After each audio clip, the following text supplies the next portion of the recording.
Hello everyone, Vlogmas Day 2.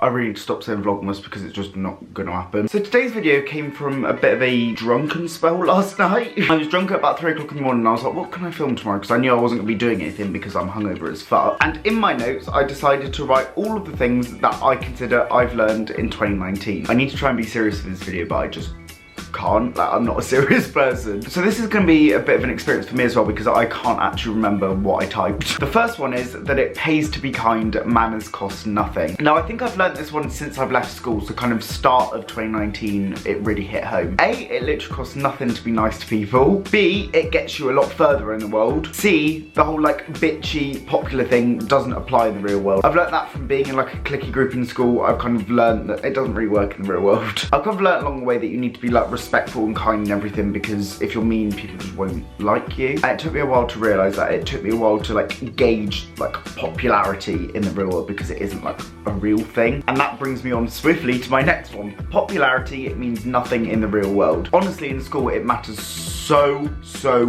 much, and that's my biggest piece of advice for people that are still in school. Once you leave sixth form or once you leave school, popularity means nothing. You have no clue who's like popular, who's nerdy, like you don't know. Like everyone who's nice to you, you're nice back to, and that's just kind of how it works. Obviously there are people that you share interests with and you bond with, and obviously you can tell, but there aren't people that are in like popular groups in the real world, and it took me a while to realise that as well. Number 3, this is for people doing their A-levels. University isn't everything. So I've been out of school now a year and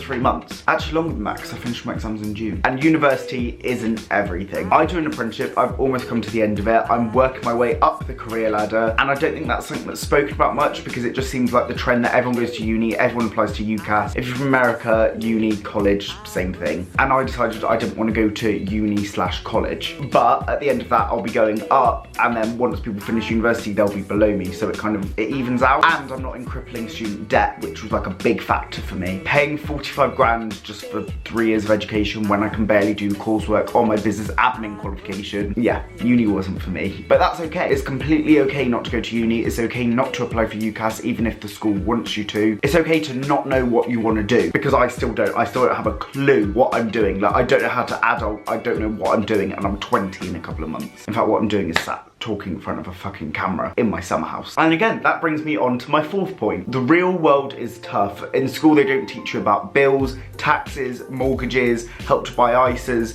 things like that. I'm probably not in the best position to give like financial advice, so don't take any of this seriously. But recording this, it was 2 days ago that the help to buy ISA closed, and that was like one of the most important things. They also don't tell you that you need to register to vote, which, by the way, if you're watching this, I don't care who for, you can vote Labour, Conservative, Lib Dem, anything, just vote. But they don't teach you about things like how to pay your bills, how to pay off credit cards, what's bad debt and what's good debt, why it's important to get on the property ladder as early as you can, why it's important not to lease a finance car if you can't afford it, things like that. Like, I know so many people who literally don't have a penny to name, including myself. Like, at the end of the month, I am broke. Black Friday has killed my bank account. I'm already broke. The next one is office politics are not something you want to be involved in. I personally work in like an office environment. I know some people work in like manual labour and stuff like that, where it's completely different and like different rules apply. But the term office politics isn't actually to do with like political parties. It's to do with like office gossip, hearing things, passing on like gossip. XOXO Gossip Girl.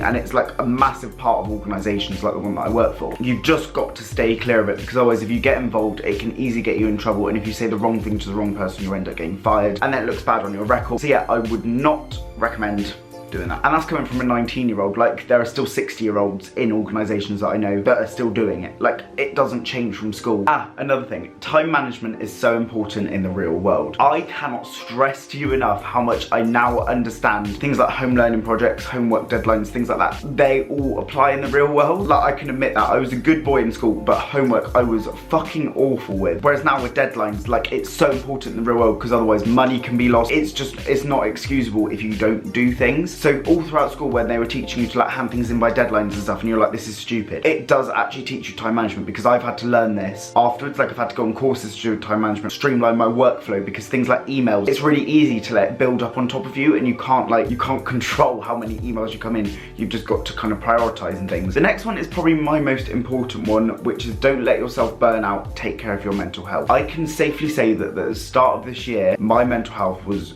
doom. And that was because I literally just didn't take care of myself. Whereas now I've learned to like, there's other ways to like deal with it. Go to your doctor, go to your occupational health at work if you have it. It's okay to not be okay. And I know that's such a cheesy line, but I cannot stress this enough. It happens to everyone. The least likely people that you think it would affect, it affects most, is what I've come to realize as well. Like there are so many people hidden that you wouldn't have a clue. Oh, this one's a good one. Instagram likes and Snapchat story views really don't matter. So constantly throughout school, throughout even like the start of this year, before I took like a massive break from social media, I would care so much if my story views dipped, if my Instagram likes dipped, like if I didn't reach 100 likes on Instagram, like I'd be like, what the fuck? Whereas now I know that I can deal with things like that. Like if it doesn't go to plan, like I'm not a social media influencer, I'm not Kylie Jenner, like I don't care. If my picture doesn't get as many likes, it's probably because I posted it at the wrong time, or like it's my fault. It's not like because people hate me or something. And I think there's so much pressure to get as many likes as possible, to look as fake as possible on Instagram. Like it just, Instagram in general just infuriates me. And on the whole, I don't tend to use the app very much. I very, very rarely post anything. I sometimes look through it.